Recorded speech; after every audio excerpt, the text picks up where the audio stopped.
결합의 극성입니다. 화학원 프린트 12페이지예요. 결합의 극성. 자, 전기음성도라는 게 나옵니다. 네. 전기음성도. 자, 전기음성도라는 건 뭐냐?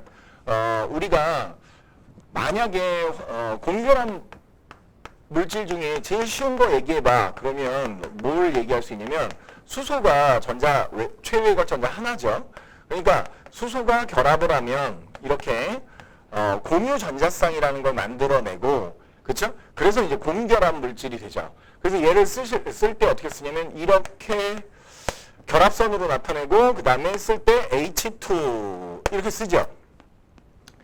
그렇죠? 네. 여기서 이제 이렇게 결합에 사용된 전자쌍을 우리가 뭐라 그러냐면 공유 전자쌍 이렇게 얘기합니다. 공유 전자쌍.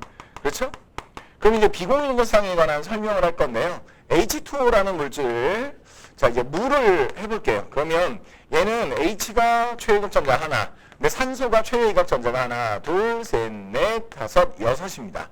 그러면 여기 H가 하나 더 들어와야 되겠죠? 그럼 왜 그런 거냐면 지금 산소는 최외각의 전자 8개면 안정하고 수소는 1주기이기 때문에 전자 2개면 안정하거든요. 따라서 얘네들이 서로 공유하게 됩니다. 전자를. 그래서 전자를 공유하게 되면 어떻게 될 거냐. H가 전자 하나 주고 그다음에 또 다른 H가 전자 하나 주면 이렇게 산소 주변에 4개의 전자쌍을 갖는 그래서 이제 결합선으로 그리면 H2O 이렇게 그리게 되겠죠? 네.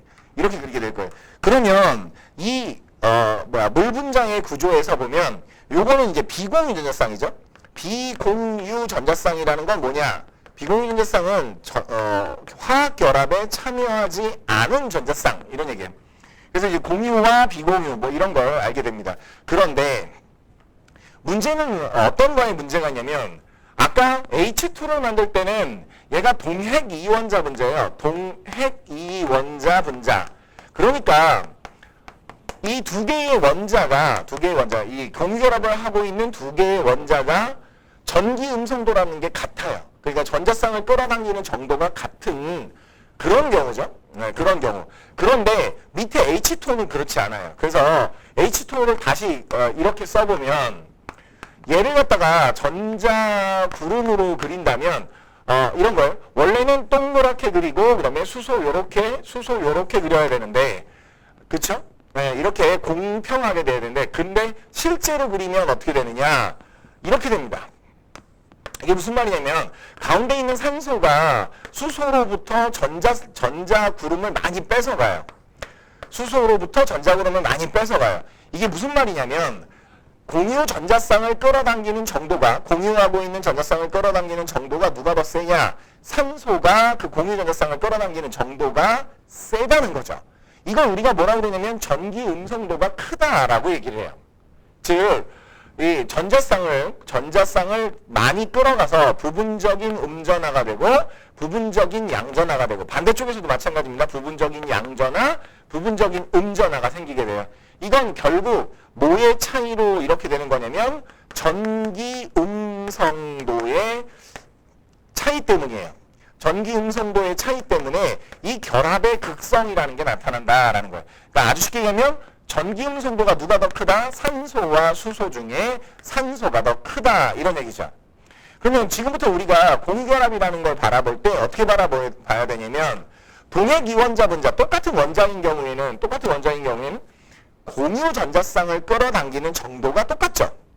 그런데 한쪽은 산소이고 한쪽은 수소라면 이 산소가 공유하고 있는 전자쌍을 더 많이 끌어간다는 거예요. 그러니까 전기 음성도에 의해서 이렇게 부분적인 전하가 생겨요. 그러니까 플러스 1, 마이너스 1 이렇게 생긴 건 아니고요.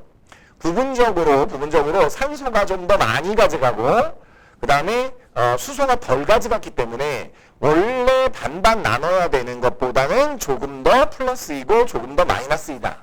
이런 뜻을 얘기하는 겁니다. 이것 때문에 결합이라는 것에서 극성이라는 게 만들어진다. 이런 소리예요. 자, 그러면 내용 체크하겠습니다.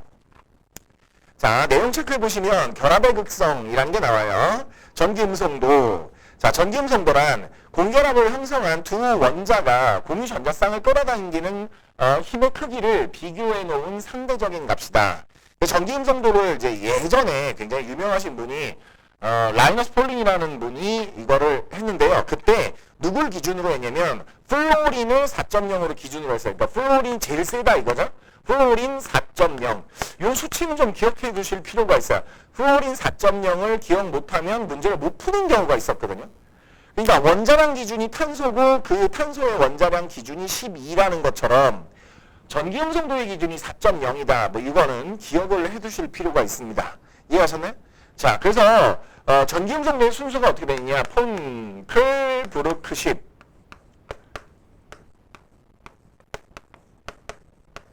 이렇게 예전에는 이렇게 외웠어요. 폰, 클, 브루크, 10. 여기까지가 폰이죠. 클, 브르, 크, 10 이렇게 외웠었어요. 근데 이제 이거는 좀 의미가 없어요. 이쪽이 좀 다르거든요. 폰, 클, 브루크, 10. 이쪽이 좀 달라서. 그래서 이제 어떤 것만 잘 기억해 두시면 되냐면 FON이 1등이에요. 얘네 셋이 수소 결합이 가능한 정도로 전기음성도가 큰 거예요. FON은 수소 결합이라는 게 가능할 정도로 전기음성도가 큰 아이고, 그 다음에 이제 할로젠을 비교하면 여기 F 있고요, 여기 CL 있고, 여기 BR 있고, 여기 I가 있어요. 자, 그러니까 전기음성도가 같은 족에서 같은 17족에서 주기가 증가할수록 전기음성도가 감소했어요. 이해하셨나요? 이런 거 정도는 기억을 해두시는 게 좋아요. 이해하셨죠? 그리고 수소가 굉장히 뒤쪽에 있기 때문에 FON과 CL 요 정도가, 그 다음에 탄소, 이제 주로 많이 나오는 게 탄소인데요. 탄소와 수소가 만나면 어떻게 되느냐? 탄소가 더 전기적으로 음성이다 이거예요. 이해하셨죠? 그래서 수소하고 결합을 할 때 누가 더 많이 끌어가느냐, 아니면 CO2하고 누가 더 많이 끌어가느냐, 뭐 이런 얘기죠. 예를 들자면 HF 이러면 누가 전기적으로 음성이냐? 플로린이 1등이니까 여기가 전기적으로 플러스, 부분적인 마이너스 이렇게 생긴다 이거죠. 예를 들어 CO2를 예를 들어 볼게요. CO2 그러면 CO2는 이제 결합으로 표시해 보면 이렇게 되는데요. 그러면 탄소와 산소 중에 누가 더 탄소와 산소 중에 누가 더 전기음성도가 커요? 네, 산소가 더 전기음성도가 크죠? 얘가 부분적인 마이너스, 여기 부분적인 플러스. 이쪽 결합에서도 여기가 부분적인 플러스, 부분적인 마이너스 이렇게 된다는 거죠. 네, 이런 정도를 알고 계시는 게 중요하다. 그럼 다 외워야 되나요? 옛날에는 외웠다 그랬죠? 네, 옛날엔 외웠다. 그리고 특정적인 원자들은 좀 알고 계시면 편하겠죠? 분자량 구할 때처럼. 네, 그렇게 기억하시면 되겠습니다. 자, 밑으로 됩니다. 전기음성도의 주기성. 같은 주기 내에서 원자 번호가 커질수록 전기음성도가 대체로 증가한다. 그 다음에 같은 족에서는 원자 번호가 커질수록 대체로 작아진다. 이게 좀 쉽게 설명하면 이렇게 되는 거예요. 주기율표가 이렇게 있어요. 어렵게 설명하면 되게 이렇게 문장으로 설명은 어려우니까 쉽게 생각하시면 오른쪽 위로 갈수록 전기음성도가 증가합니다. 그럼 왼쪽 아래로 갈수록 이 금속성이 증가하는 쪽이잖아요. 이 금속성이 증가하는 쪽으로 가면 감소합니다. 자, 그러면 지금 방금 전에 배운 걸 얘기를 들어볼게요. 자, 같은 주기 내에서 원자 번호 증가하면 증가합니다. 원자 번호 증가하면 증가합니다. 두 번째, 같은 족에서는 원자 번호가 증가하면 어떻게 되죠? 원자 번호가 증가하면 감소합니다. 이해하셨나요? 네, 이렇게 그림으로 잘 외우실 수 있을 거라고 믿어요. 오케이? 자, 그러면 밑에 이제 그래프가 두 가지가 나와 있습니다. 자, 보시면 원자 번호가 2주기 원자들이 이렇게 전기음성도 그래프를 보시면 2주기 원자들이 이렇게 있고 3주기 원자들이 이렇게 있고 2주기 원자들이 이렇게 있어요. 그리고 이제 여기 보시면 17쪽에 플로린이고 얘는 클로린이에요. 이해하죠? 네, 요 두 개를 잘 기억하시면 나머지가 다 기억을 할 수 있지 않을까. 나머지를 다 기억할 수 있지 않을까라고 생각이 들어요. 되셨나요? 그래서 이제 같은 족에 관해서, 그 다음에 같은 주기 내에서는 어떻게 됩니까? 이제 옆에 거 그림 보시면 같은 족에서는 이렇게 돼요. 여기 플로린, 여기 클로린, 여기 브로민, 여기 아이오딘. 이러면 이미 주기적 성질을 다 외우셨다고 보실 수 있어요. 이해가셨나요? 오케이. 요렇게 주기적 성질을 잘 이해해 주셔야 되고, 그 다음에 이제 결합의 극성으로 갑니다. 결합의 극성. 아까 제가 여기서 설명을 드렸어요. 결합의 극성이라는 건 뭐냐? 다음 페이지. 자, 무극성 공유결합이 있습니다. 무극성 공유결합이라는 건, 요 놈이죠, 요 놈. 요 놈 보시면. 카메라. 따라와. 카메라가 말을 안 듣네요? 카메라 따라오죠?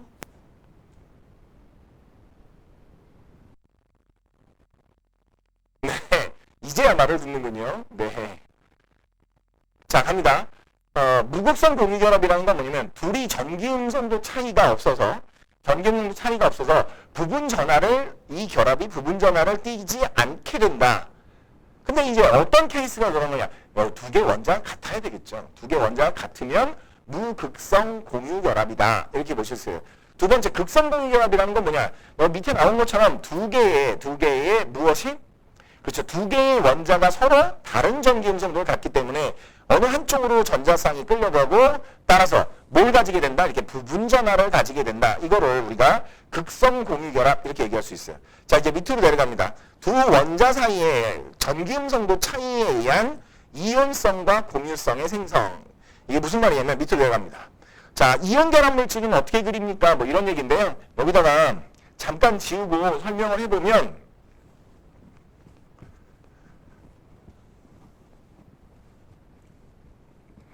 네, 이런 거예요. 이온 결합은 분명히 이렇게 그려요. 자, 여기 이렇게 두 개를 떨어뜨려서 그리고요. 플러스 마이너스. 이게 이온 결합이에요.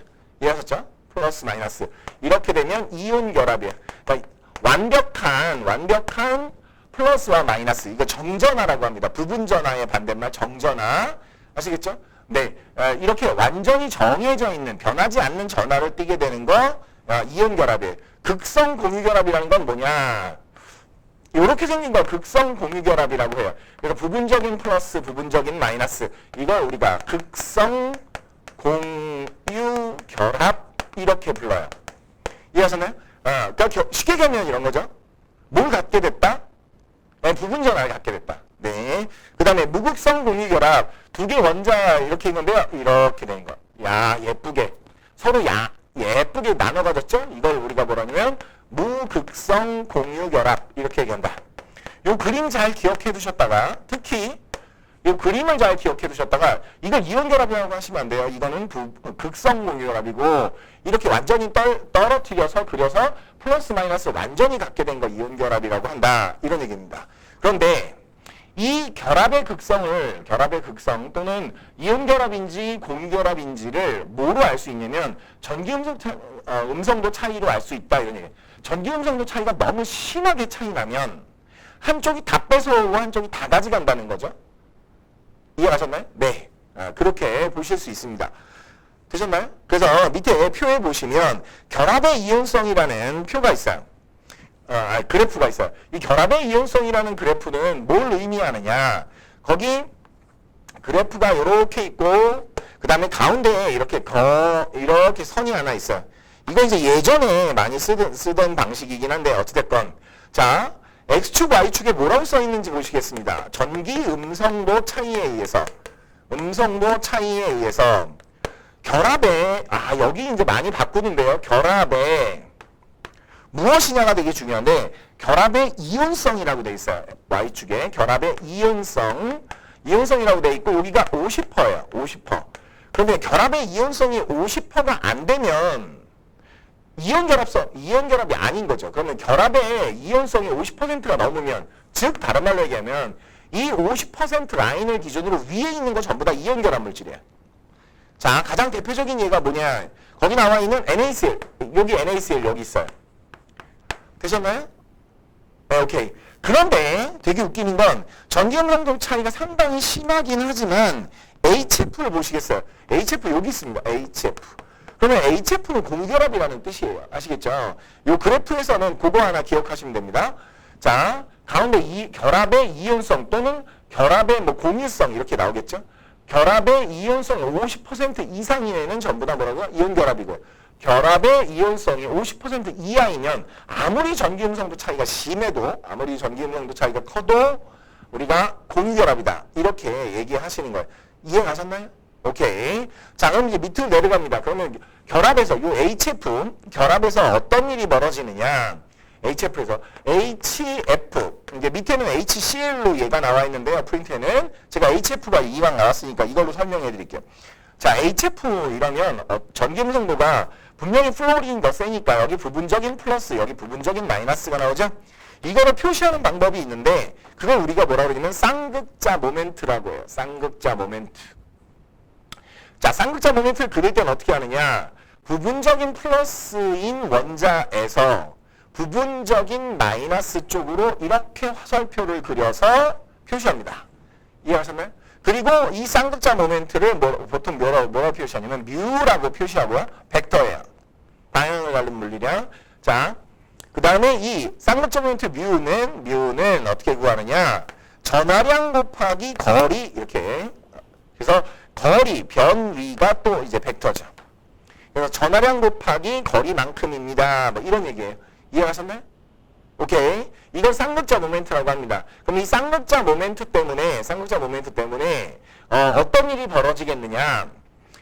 우리가 분자의 극성, 무극성을 표시할 때는 이 쌍극자 모멘트의 합을 가지고 해요.